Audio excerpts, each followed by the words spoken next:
Okay, good evening, everybody. I want to welcome everyone who's online watching us, amazing Partners in Torah tonight.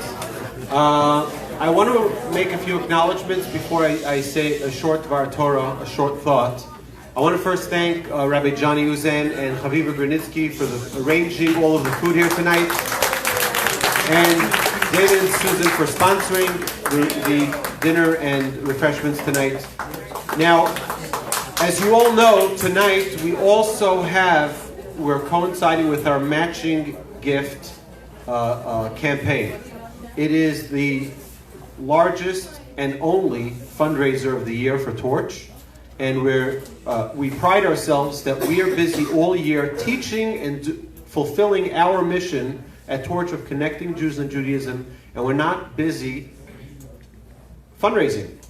So it's one day, we suffer through it, and it's actually a great joy and a great celebration to be able to support true Torah study. And I'm inviting all of our friends online and everyone here in the room. I want to thank you if you already made a contribution, and if you didn't, I'm asking you if you can take a minute. You have the computers in the back, you can talk to Amy. Where's Amy? I want to give a big round of applause to Amy, who's really doing such incredible work.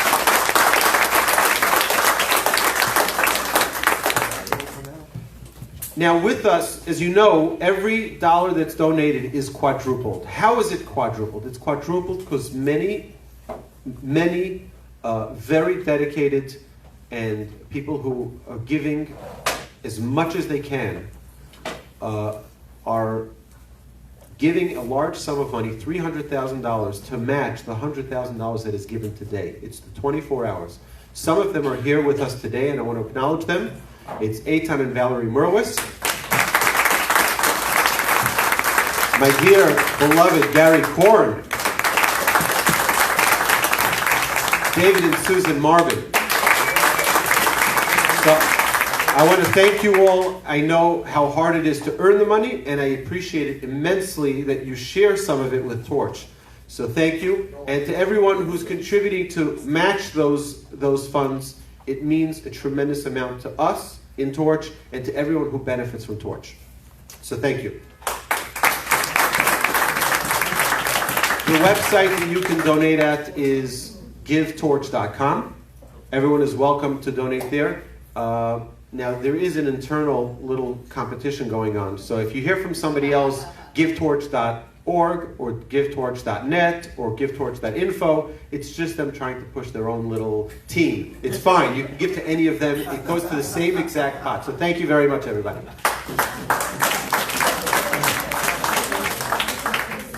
Okay, so I want to share with you a true story. You know, there's a mitzvah to give a tithe. It's not a Christian idea. It's given to us in the Torah.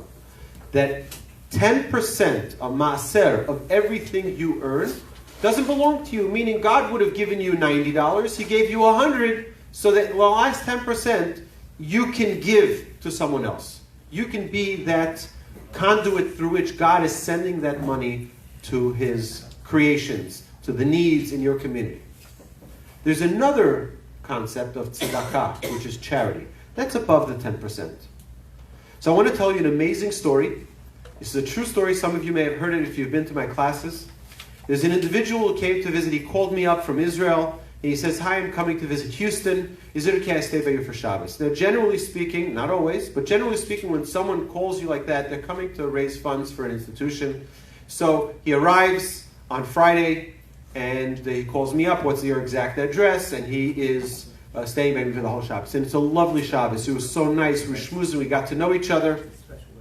And after Shabbat was out and we made Havdalah, I said to him, "Come, let me talk to you." I take him to my study, and I asked him. I said, "What charity are you here collecting for?"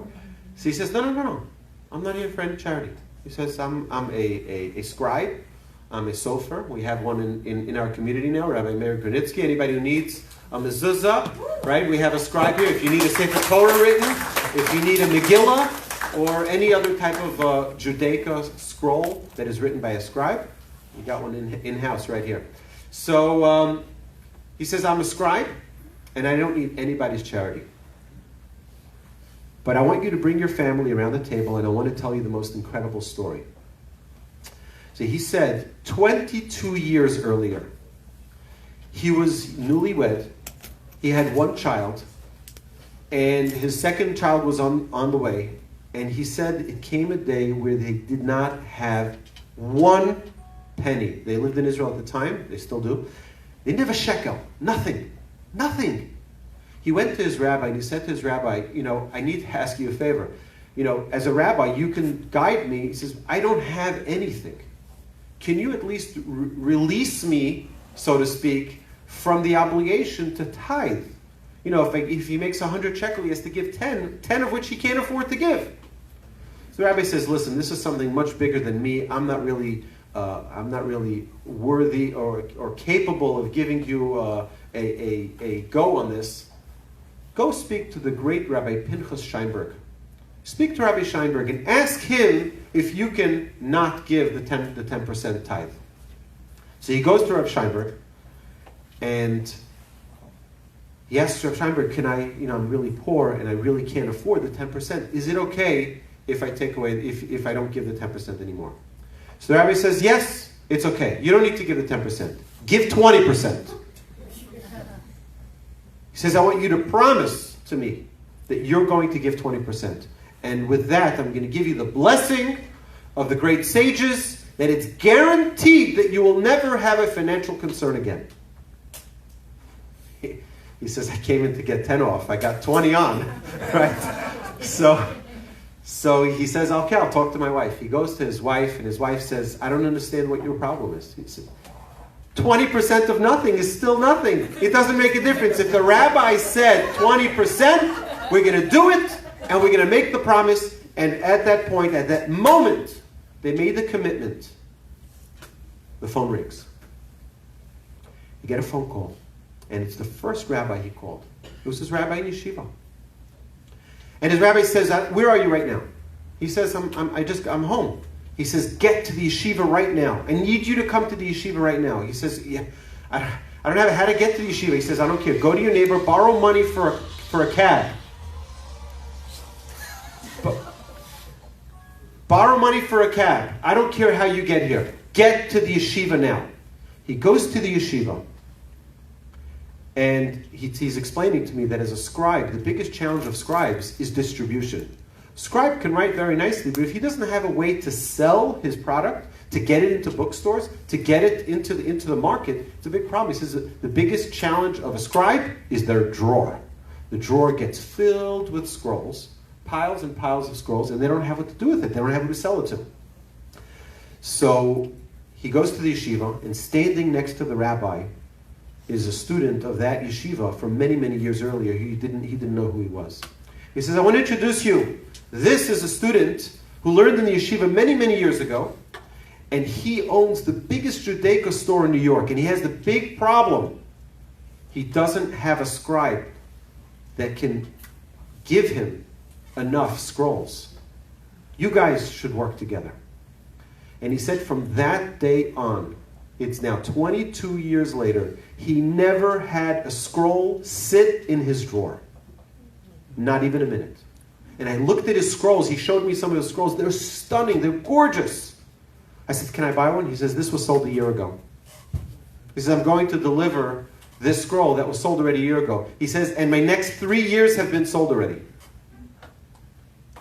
I said, do you still give 20%? He says, you're kidding? He says, that's the guarantee for all success. You see, sometimes we think that if I have $1, it's mine. But Hashem is teaching us an important lesson, that when we give and we be God-like, the blessing multiplies manyfold. I'm not just saying this for Torch and for the campaign today. I'm saying it's a worldview that Judaism has on the art of giving. When we give, the return is far greater than what we let go of. So my dear friends, it is a huge privilege for me to be here today on the evening of our campaign and seeing all of you learning here, all of the study of Torah. It's really, really heartwarming. It's amazing. I know that the Almighty is smiling at us and He loves what we're doing here. So thank you for coming. Have a wonderful evening. And I have two